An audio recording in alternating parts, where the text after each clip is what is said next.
one is I've seen people order a leasehold insurance policy just when it's a big purchase. Clients buy an $8 million co-op apartment, very expensive apartment. To them, the cost of a co-op, leasehold insurance policy of $30,000, $40,000 is a relative drop in the bucket, the $8 million purchase price, and to them is like pennies relative to the $8 million purchase price. I recognize $30,000 or $40,000 for maybe a policy that's not all that valuable may seem a little bit excessive to some people. But you know what? When you're spending that kind of money on a piece of property, some people feel like, hey, you know what? Belt and suspenders. I want to make sure that I have as much coverage as possible. On the opposite end of the extreme, I've seen people buy leasehold insurance policies where the value of the property is very low. $35,000, $40,000, $45,000, $50,000 apartment. Why? Because the way title insurance is priced is such that at the very bottom of the market, the low price end of the market, title insurance policy is $350, $400, $450 for a very inexpensive property. If you're going to be paying that for a regular co-op search, which gives you no insurance, in other words, just gives you the $1,000 worth of liability, why not bump it up to a full leasehold policy? And for the same price, we're picking up another $25 or $50 for the price of the policy. All of a sudden, you're getting, instead of $1,000 worth of coverage on your co-op, you're getting $40 or $50 or $60,000 worth of coverage. Just some situations where I've seen the leasehold policy purchased by clients. This would be a good point for me to just break for a moment and tell you the next code.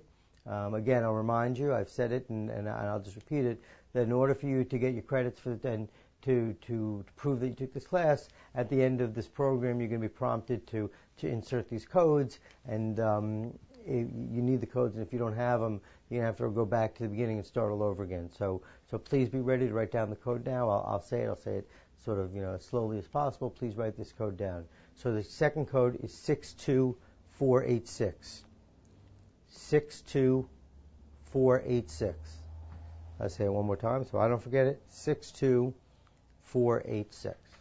Now what I'd like to do is to go behind the scenes a little bit and show you exactly what goes on when you order title insurance or order a title search from either me or the title insurance company that you work with, both to give you a sense of what's happening behind the scenes, and also so you can understand how this all works, and to touch on some issues that come about.